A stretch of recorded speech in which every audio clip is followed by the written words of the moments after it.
लता मंगेशकरांनी तुमचे फारच जवळचे संबंध होते. म्हणजे मला जी माहिती आहे की त्यांच्या नोटेशन्स त्यांनी तुम्हाला एका मखमली पेटीत घालून तुमच्याकडे ठेवायला दिल्या आहेत. ही फार फार मोठी गोष्ट आहे. ते समोरचा माणूस तसा असल्याशिवाय कोण देणार नाही. त्याच्याबद्दल थोडं सांगाल का, त्या रिलेशन बद्दल, त्या सगळ्या अवकाशाबद्दल? त्याला काही कारण नाहीये, ते जमत गेलं, जुळत गेलं. आणि जेव्हापासून जेव्हा मी त्यांना भेटलो तेव्हापासून त्यांनी माझ्यावरती मुलासारखंच प्रेम केलं. आणि मला आजही आठवते, मी लता मंगेशकर बोलते असं त्या कधी म्हणायचे नाहीत. मला एकदा त्यांचा फोन आला आणि त्याच्या आधी मी कधी त्यांच्याशी फोनवरती बोललो नव्हतो. आणि मला त्यांचा फोन आला, मला म्हणाले हॅलो. म्हटलं बोलतोय. हॅलो, राज ठाकरे आहेत का? म्हटलं बोलतोय. हा राज, नमस्कार, मी लता. म्हटलं कोण लता? मला कसं कळणार, मला जर सांगा ना की माझ्याशी फोनवरती या अंतरावरनं लता मंगेशकर बोलतायत. मग ते म्हणाले लता मंगेशकर. म्हटलं तुम्ही काय फोन केलात? मग मी नंतर तेव्हा त्यांना जाऊन भेटलो होतो. मग आमचे संबंध वाढत गेले, पुढे होत गेले. त्यांना मी त्यांच्यावरचं एक पुस्तक चालू आहे माझं काम, पुस्तकाचं, दिदींवरचं.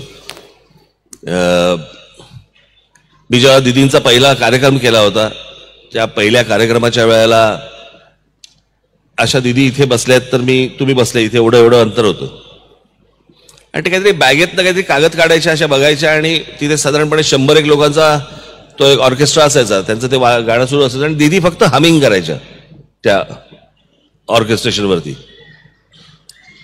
त्या सगळ्या ऑर्केस्ट्रेशनमध्ये तो त्यांचा आवाज इतका करेक्ट त्यातून बाहेर यायचा, त्या इतक्या वाद्यातनं.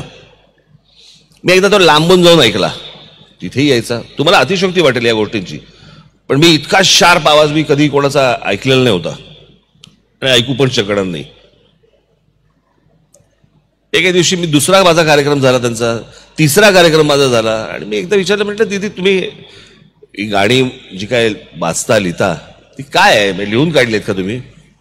मला बोलले, म्हणे राज काय आहे, पूर्वीच्या काळामध्ये माझ्या जे कवी असायचे ते उर्दूत लिहायचे. काही कवी होते त्यांचं अक्षरच लागायचं नाही. आणि संगीतकार म्हणे आम्हाला जेव्हा गाणं समजून सांगायचे त्यावेळेला ह्यांचं अक्षर लागलेलं नसायचं, काहीतरी उर्दूत लिहिलेलं असायचं. त्याच्यामुळे मी ते सगळंच्या सगळं गाणं मी माझ्या हस्ताक्षरात उतरवून घ्यायची. आणि मग त्या लिहिण्यात गातानाचा मी श्वास कुठे घ्यायचा आहे, कुठे सोडायचा आहे वगैरे, या सगळ्या कुठच्या अक्षरावरती मी जोर द्यायचा आहे, हे सगळे त्याची नोटेशन्स त्याच्यामध्ये आहेत त्या सगळ्याच्यात. अशी सगळी गाणी त्यांनी एके दिवशी मला सांगितलं. मी म्हटलं की दीदी हे तुम्हाला काय माहिती आहे ना? म्हटलं प्राइसलेस आहे. असेल. मी म्हटलं मला याच्यावरती पुस्तक करायचंय. करा ना. बॅग काढली, माझ्या हातात दिली. मी म्हटलं तुम्हाला कळतंय? म्हटलं माझ्या हातात काय देताय तुम्ही? मला माहिती आहे, जा घेऊन जा आणि कर पुस्तक.